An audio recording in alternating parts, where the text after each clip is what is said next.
మహర్షి జనమేజయుడికి మహాభారత కథను వివరిస్తున్నాడు. జనమేజయుడు పరీక్షిత్తు యొక్క కుమారుడు. పరీక్షిత్తు అర్జునుని యొక్క కుమారుడు. అర్జునుని కుమారుడు ఎవరు? పరీక్షిత్తు కుమారుడు జనమేజయునికి వైశంపాయనుడు. ఎవరైనా వైశంపాయనుడు మహాభారత కథను సవిస్తరంగా వివరిస్తున్నాడు. చెప్తూ ఉండగా ఆ సందర్భంలో యయాతి మహారాజు కుమారుడైనటువంటి పూరుని యొక్క వంశక్రమాన్ని వివరిస్తున్నాడు. యయాతి ఎవరి యయాతి? యయాతి గురించి మనం చెప్పుకున్నట్లయితే దేవయాని కోసం కూడా చెప్పుకోవాలి. యయాతి భార్య పేరు ఏం పేరు? దేవయాని.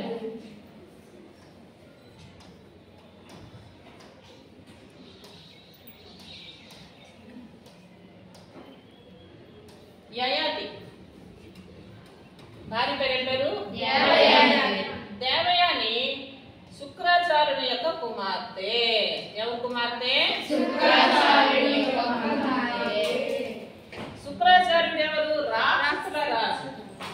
శుక్రాచార్యుడు ఆ రాక్షసుల గురువు. రాక్షసుల యొక్క గురువు. రాక్షసుల గురువు అయినటువంటి శుక్రాచార్యుని కుమార్తె దేవయాని. దేవతల గురువు బృహస్పతి. ఎవరు?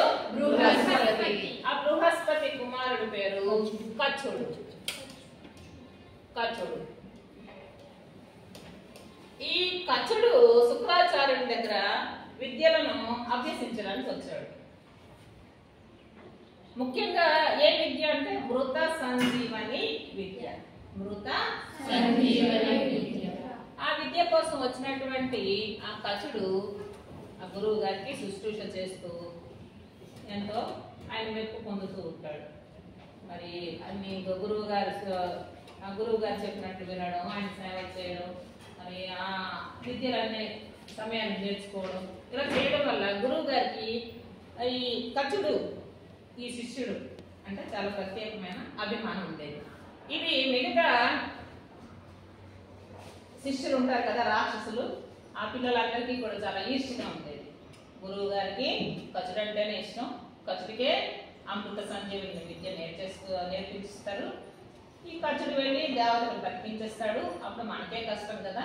కాబట్టి ఈ కచుడిని చంపేద్దామని 2-3 సార్లు హత్య ప్రయత్నం చేస్తారు. చనిపోయినప్పుడల్లా కూడా శుక్రాచార్యుడు తన శిష్యుడైనటువంటి కచుడును బతికించేస్తూ ఉంటాడు. ఇలా కాదని ఒకరోజు ఆ పిల్లలందరూ ఏం చేస్తారు? చంపేసి కాల్చేస్తారు. కాల్చేసి ఆ పొడిని గురువు గారు తాగే సురాపానంలో కలిపేసి ఇచ్చేస్తారు. ఆ గురువు గారికి తెలియదు కదా, తాగిస్తాడు ఆ సురాపానాన్ని. తాగిన తర్వాత సాయంత్రం అయింది. కచుడు ఇంక రాలేదు. అని అతనికి భూత భవిష్యత్ వర్తమాన కాలాలు తెలుసు కనుక చూసేసరికి తన కడుపులో తన గర్భంలో పొడిగా మారి ఉన్నాడు. అప్పుడు కచా అని పిలిస్తే గురువు గారు అని అంటాడు. అంటే సరే నేను మరి నువ్వు లోపల ఉన్నావు కదా, బయటికి రావాలి. నువ్వు బయటకు వస్తే నేను మరణిస్తాను. కాబట్టి నన్ను నువ్వు బతికించాలి. కాబట్టి నీకు అమృత సంజీవని విద్య నేర్పిస్తాను. విద్య నేర్పించాడు. విద్య నేర్పించిన తర్వాత ఆయన బయటకు వచ్చేసాడు. శుక్రాచార్యుడు మరణించాడు. మళ్ళీ కచుడు ఏం చేశాడు? విద్య వచ్చాక గురువు గారిని బతికించాడు. కొన్నాళ్ళు అయినాక అన్ని విద్యలు నేర్చుకొని నేను వెళ్ళొస్తాను గురువు గారిని బయలుదేరాడు. బయలుదేరితే ఇంతలో ఈ దేవయాని ఏం చేసింది? అప్పుడు చెప్పింది కచుడితో చెప్పింది, నువ్వంటే నాకు చాలా ఇష్టం, నేను ప్రేమిస్తున్నాను, నన్ను పెళ్లి చేసుకో అంటే కచుడు అంటాడు, అదెలా కుదురుతుంది? మీ నాన్నగారు నాకు గురువు అంటే తండ్రితో సమానం కదా, నేను వివాహం చేసుకుంటాను, ఏమనుకోవద్దు, నువ్వు నాకు సోదరుడి అంటే కోపం వస్తుంది. కోపం వచ్చి ఏమనుకుంది? నువ్వు మా నాన్నగారి దగ్గరకు వచ్చిన విద్యలన్నీ నేర్చుకున్నావు కదా, ఆ విద్యలన్నీ నీకు ఉపయోగపడకుంటుగాక, వ్యర్థమగుగాక అని చెప్పిస్తుంది. నేనే తప్పు చేయకుండా ధర్మంగా నేను ప్రవర్తిస్తే నన్ను నువ్వు చెప్పించావు కనుక నువ్వు బ్రాహ్మణ కన్యం అయినప్పటికీ నీ బ్రాహ్మణుడు భక్తిగా రాడు, క్షత్రుడు నీకు భక్తి అవుతాడు అంటే ఇంటర్కాస్ట్ మ్యారేజ్ అని చెప్పించేసి ఆయన వెళ్ళిపోతాడు. ఇలా ఉండగా ఒకరోజు దేవయాని తన స్నేహితురాలైనటువంటి శర్మిష్ఠ రాజకూతురు, రాక్షస రాజకూతురు శర్మిష్ఠ, దేవయాని వీళ్ళిద్దరు మిత్రురాలు స్నేహితులు. శర్మిష్ఠకు రాజపుత్రుడు ఉంది కదా, ఆమెకు 1000 మంది దాసీలు అంటే చేకత్తలు ఉన్నారు. గుర్తుపెట్టుకోండి, శుక్రాచార్యుని కూతురు పేరు ఏం పేరు? దేవయాని. రాజపుత్రుడి పేరు శర్మిష్ఠ. ఏం పేరు? శర్మిష్ఠ. శర్మిష్ఠకు ఎంతమంది చెలికత్తలు ఉన్నారు? 1000 మంది. ఆ 1000 మంది చెలికత్తలు శర్మిష్ఠ దేవయాని ఒకరోజు నదికి వెళ్ళి స్నానం చేస్తున్నారు. స్నానం చేసేటప్పుడు బట్టలను విడిచి పక్కన పెట్టేసి వాళ్ళు స్నానం చేస్తుండగా పెద్ద గాలి వచ్చింది. మనం వచ్చినప్పుడు బట్టలన్నీ కలిసిపోయాయి. దేవయాని ఏం చేసింది? తొందరగా స్నానం చేసేసి బట్టలు వేసుకుంది. ఆ బట్టలు చూసుకోకుండా ఎవరి బట్టలు అవి? శర్మిష్ఠ బట్టలు. శర్మిష్ఠ బట్టలు వేసేసుకునేసరికి శర్మిష్ఠ వచ్చి, అదే నా బట్టలు వేసుకున్నావు, నేను రాజపుత్రుని, మీ నాన్న దగ్గర పనిచేస్తుంటే నువ్వు ఎలా వేసుకుంటావు, నువ్వు చాలా తక్కువ కదా, చాలా నీచం కదా అని ఆ చిన్నతనం గర్వం దానితో అందువల్ల ఏం చేసింది? తన చెలికత్తలు పిలిచి ఈమె బట్టలన్నీ ఓడపెట్టేసి బావిలో పడేయండి అని చెప్పింది. శర్మిష్ఠ చెలికత్తలు ఏం చేశారు? రాణిగారు యువరాణి చెప్పినట్టుగా బట్టలన్నీ తీసేసి జగంబరంగా బావిలో పడేశారు. పడిస్తే అందులో దేవయాని పడిపోయింది. పడిపోతూ అక్కడ ఉన్న కొమ్మను పట్టుకొని వేలాడుతూ ఉంది. ఎవరైనా రక్షించండి, ఎవరైనా రక్షించండి అంటూ 2 రోజులు గడిపింది అక్కడ ప్రాణాలతో. అప్పుడు యయాతి, ఎవరు? యయాతి ఆ గుర్రం మీద అక్కడ వెళ్తున్నాడు. వెళ్తూ ఉండగా ఎవరో రక్షించమంటున్నారు. ఏం చూస్తే బావిలో దిగంబరంగా ఒక అమ్మాయి ఉంది. వెంటనే తన యొక్క వస్త్రాలను తీసి అందిస్తే ఆమె సరిపోలేదు. తన ఒంటి మీద ఉన్న వస్త్రాలతో మొత్తానికి ఆమెకు అందించి తన యొక్క దక్షిణ హస్తంతో పట్టుకొని పైకి లాగాడు. మరి తను చూస్తే దిగంబరంగా ఉంది. తన హస్తాన్ని పట్టుకొని పైకి లాగాడు అంటే ఇక్కడ ఏంటి? పాణిగ్రహణం అయిపోయింది. మరి అలా ఉన్నప్పుడు పరాయి పురుషుడు చూశాడంటే తప్పనిసరిగా పెళ్లి చేసుకోవాలి. అందుకని చెప్పింది, అభ్యర్థించింది, మీరు నన్ను వివాహం చేసుకోండి అంటే ఆయన అంటాడు, నువ్వు చూస్తే ఎవరివి అంటే చెప్తుంది, శుక్రాచార్యుని కుమార్తెని. మీరు చూస్తే బ్రాహ్మణులు, నేను క్షత్రియుని, మన దగ్గర వివాహం ఎలాగవుతుంది, మీ నాన్నగారిని అడగండి, అడుగు, ఆయన ఒప్పుకుంటే నేను పెళ్లి చేసుకుంటాను అన్నాడు. అంటే వెంటనే తండ్రి దగ్గరికి తీసుకెళ్ళి నేను ఈయన వివాహం చేసుకుంటాను నాన్నగారు అన్నాడు. సరేనమ్మా, నువ్వు అంటున్నావు కాబట్టి చేసుకో. జయాత్గా చెప్తాడు, నా కూతురు ఇష్టపడుతుంది కాబట్టి నీకు ఇచ్చి పెళ్లి చేస్తున్నాను, చాలా సౌందర్య రాసి బుద్ధిమంత్రాలు అని చదువుకుంది, కానీ నువ్వు ఒక్కటి చేయాలి, నువ్వు పరస్త్రీ వైపు చూడకూడదు, ఎప్పుడు కూడా ఏకపత్ని వృద్ధిగా ఉండాలి, మళ్ళీ పెళ్లి చేసుకోకూడదు, పరస్త్రీ వైపు చూడద్దు అనేసి కండిషన్ పెట్టి పెళ్లి చేశాడు. ఇంతలో అది చెప్పింది ఏమని, నాన్నగారు నన్ను ఇలాగా శర్మిష్ఠ బావిలో పడేసింది, నన్ను రక్షించాడు, కాబట్టి మనం ఇక్కడ ఉండొద్దు, వెళ్ళిపోదాం, మీరు వస్తారా? సరే, లేదా నేను వెళ్ళిపోతాను, నేను ఎప్పుడు మీకు కనిపించను అని తండ్రి చెప్పింది. కూతురంటే బుద్ధి కదా తండ్రికి, సరేనమ్మ నేను వస్తానని బయలుదేరిపోయాడు. బయలుదేరిపోయేసరికి అప్పుడు రాజు కలిసి పరిగెత్తుకుని వచ్చి రాజు వచ్చి శుక్రాచార్యుడి కాళ్ళ మీద పడిపోయాడు. మీరు వెళ్ళిపోతే మాకు విద్య నేర్పించేవాళ్ళు ఎవరు, మీరు ఉంటేనే మేము ఇలా ఉన్నాము, మీరు వెళ్ళిపోతే మా రాక్షస వంశం అంతా నాశనం అయిపోతుంది, ఉండండి, నా ఇష్టమే కాదు, నాకు నా కుమార్తె అంగీకారం కావాలి. అప్పుడు ఆమె కాళ్ళ మీద పడతారు రాజు. ఎవరి కాళ్ళ మీద? దేవయాని. అప్పుడు దేవయాని అంటుంది, మరి మా నాన్నగారు ఇక్కడ పనిచేయాలి అంటే మీ కూతురైనటువంటి శర్మిష్ఠ ఆమెకు ఉన్నటువంటి 1000 మంది చెలికత్తలు నాకు దాసీలుగా మారాలి, అలా అయితేనే మా నాన్నగారు ఇక్కడ పనిచేస్తారు అని అంటుంది. సరేనమ్మా, అడిగాను, నీకు దాసీగా నా కూతురికి నీకు ఇచ్చేస్తున్నాను అనేసి ఆమె పెళ్ళై అత్తగారికి వెళ్ళేటప్పుడు దేవయానితో పాటుగా శర్మిష్ఠ ఆమె 1000 మంది చెలికత్తలు దేవయానితో పాటు అత్తగారికి వెళ్ళారు. యయాతి ఏం చేశాడు? శర్మిష్ఠకు ఆ 1000 మంది చెలికత్తలకు ఒక తోటలో వాళ్ళకి ఉండడానికి బస ఏర్పాటు చేశాడు. ఈ విధంగా దేవయాని యయాతి సంతోషంగా ఉండగా 2 కుమారులు పుట్టారు. వాళ్ళకి 2 కొడుకులు.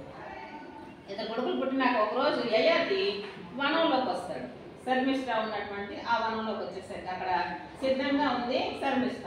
ఆయన అభ్యర్థించింది, నన్ను పెళ్లి చేసుకోండి, మీ వల్ల నాకు సంతానం కావాలి అంటే, నేను నీకు తెలియదేమో, నేను నా పెళ్లి కాక ముందే శుక్రాచార్యునికి మాట ఇచ్చాను, పరస్త్రీని కన్నెత్తి చూడని మళ్ళీ పెళ్లి చేసుకోవాలని. మరి నేను ఎట్లా నేను వివాహం ఆడతానంటే, లేదు అన్ని ధర్మాలు చెప్తున్నాయి, కావాలని స్త్రీ ఎవరైనా వచ్చి సంతానం కావాలి అంటే పురుషుడు కాదనకూడదు అంటే మొత్తానికి ఆయన కొంచెం చెప్పల చిత్తంతో సరే అని అంటాడు, పెళ్లి చేసుకుంటాడు. వారి ముగ్గురు కుమారులు పుట్టారు, ముగ్గురు కొడుకులు. ఇలా ఉండగా ఒకరోజు దేవయాని ఆ తోటలోకి వచ్చింది. ఎవరితో? యయాతితో. యయాతి దేవయాని అదే తోటలోకి వచ్చేసరికి శర్మిష్ఠ కొడుకులు ముగ్గురు ఉన్నారు కదా, చిన్నపిల్లలు. వాళ్ళు పరిగెత్తుకు వచ్చి నాన్నగారు అని పట్టుకున్నారు. ఎవరిని? యయాతి. ఆ ముఖం మాడిపోయింది. వీళ్ళు నాన్నగారు అంటున్నారు ఏంటి? అప్పుడు తొందరగా వచ్చి శర్మిష్ఠ అలా అనకూడదు, ఎవరిని పడితే వాళ్ళ నాన్నగారు అనకూడదు, రండి అని పిలుస్తున్నారు. వాళ్ళు అంటారు, నువ్వే కదా చెప్పావు ఈ నాన్నగారు అని, ఈ రోజు మన ఇంటికి వస్తున్నారు, పళ్ళలోకి తెస్తున్నారు కదా, ఏం వాళ్ళకి అబద్ధం ఆడుతున్నావు అని. చిన్నపిల్లలు కదా, చిన్నపిల్లలకి కన్మోషన్ ఉండదు, అందుకని వాళ్ళు అంటారు. అనేసరికి ఆమెకు అర్థమైపోయింది. ఏంటి నిజం చెప్పండి, ఆ పిల్లలు ఎలా ఉన్నారట? ముగ్గురు అచ్చు స్టాంప్ కొట్టినట్టుగా తండ్రిలాగే పోతున్నారట. కాబట్టి అబద్ధం ఆడడానికి కూడా అవకాశం లేదు. అందుకని ఏం చేసింది?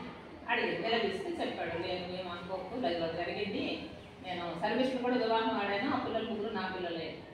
వెంటనే ఇంకా ముందు కోపం కదా, ముందు నన్ను చూడకుండా కోపంగా తండ్రికి వెళ్ళి చెప్పింది. శుక్రాచార్యుడి కోపం వచ్చేసింది, ఉగ్రుడైపోయాడు. నా కూతురు అన్యం చేస్తావా అని చెప్పించేసాడు. నువ్వు వృద్ధుడు అయిపోవాలి. వెంటనే బాగా ముసలివాడు అయిపోయాడు. ఇలా వడికిపోతున్నాడు. ఇలా వడికిపోతూ తలంతా పండిపోయింది, ఒళ్ళంతా ముడతలు వచ్చేసి అప్పుడు బాధపడ్డాడు.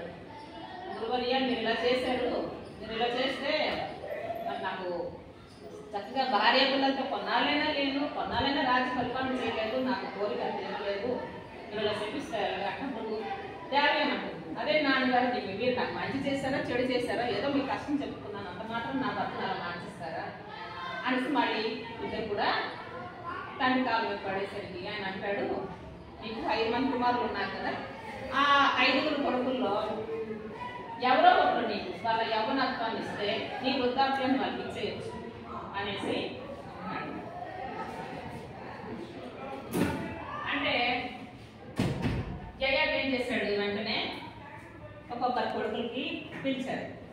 దేవయాని కొడుకులు ఇద్దరిని పిలిచి, మీరు ఎలాగైనా సరే నా వృద్ధాప్యాన్ని తీసుకోండి, నాకు ఇవ్వండి, యవ్వనాన్ని ఇవ్వండి అంటే వాళ్ళు ఒప్పుకోలేదు. శర్మిష్ఠ కూడా అడిగింది, శర్మిష్ఠ కొడుకులను కూడా అడిగితే వాళ్ళు ఒప్పుకోలేదు. పూరుడు చివరివాడైనటువంటి పూరుడు ఏమన్నాడంటే, తల్లిదండ్రులకు మించినటువంటి వాళ్ళు ఎవరున్నారు తండ్రి, నా యొక్క యవ్వనాన్ని మీకు దారి వస్తాను, మీ వృద్ధాప్యాన్ని నాకు ఇచ్చేయండి అని చక్కగా సంతోషంగా తను తీసుకుంటాడు. వృద్ధాప్యాన్ని తీసుకొని ఒక గదిలో అలా విశ్రాంతిగా ఉంటాడు.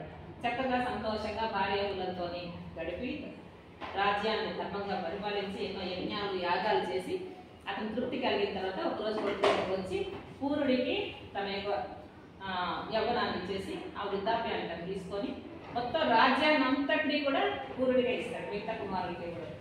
అతను తపస్సు చేసుకోవడానికి వెళ్ళిపోతాడు. ఈ విధంగా పూరుడు ఆ పూరుని వంశానికి సంబంధించినటువంటి కథని చెప్పాడు. ఆ పూరుని వంశంలోని వాడే ఇలిలుడు. ఎవరైనా ఇలిలుడు రథంకరి. ఇలిలుడు రథంకరి.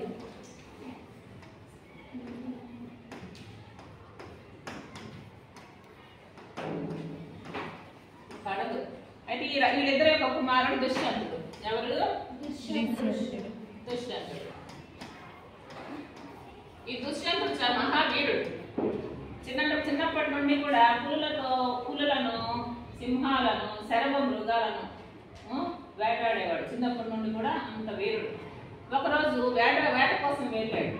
అలా వెళ్ళగా ఆ పెద్ద దుర్గం అడవులకు వెళ్ళాడు. వెళ్ళిన తర్వాత అక్కడ మాలిని అనే ఒక నది ఉంటే ఆ నదికి ఆవుల వైపు కల్వ మహర్షి ఆశ్రమం ఉంది. అది ఎంత ప్రశాంతమైనటువంటి ఆశ్రమం, కల్వ మహర్షి ఆశ్రమం. అక్కడికి వెళ్ళాడు. అక్కడికి వెళ్ళేసరికి ఆ సందర్భంలో కల్వ మహర్షి లేడు. కశ్యప ప్రజాపతి దానికి సంబంధించినటువంటి కల్వ మహర్షి అన్నమాట. ఆయన భూత భవిష్యత్ వర్తమాన కాలాలను ఆయన చెప్పేయగలడు. ఈయన కశ్యప ప్రజాపతి యొక్క వంశానికి సంబంధించిన వాడు.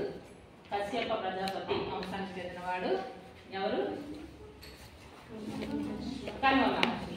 కల్వ మహర్షి లేడు, కానీ ఆ సందర్భంలో ఆయన కుమార్తె శకుంతల అని చూశాడు. శకుంతల చాలా సౌందర్య రాశి.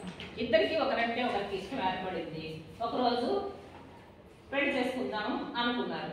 అయితే చెప్పాడు, మరి నేను చూస్తే క్షత్రియును, నువ్వు చూస్తే ముని కుమార్తె కదా, మన ఇద్దరు వివాహం ఎట్లా జరుగుతుంది అంటే అప్పుడు శకుంతల చెప్తుంది, తన కథ చెప్తుంది, తన జన్మ వృత్తాంతాన్ని.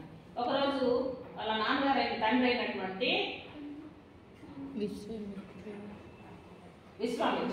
విశ్వామిత్రుడు రాజర్షి, ఒకప్పుడు మహారాజు తపస్సు చేస్తూ ఉండగా ఇంద్రుడు ఎన్నో విధాలుగా తపోభంగం చేద్దామని అనుకున్నాడు. అనుకొని ఎన్ని ప్రయత్నాలు చేసినా అవన్నీ భంగం అయిపోయాయి, వ్యర్థమైపోయాయి. ఒకరోజు ఏం చేస్తాడంటే మేనకాన్ని పంపిస్తాడు. ఎవరి దగ్గరికి? విశ్వామిత్రుడు. ఆ విశ్వామిత్రుడు యొక్క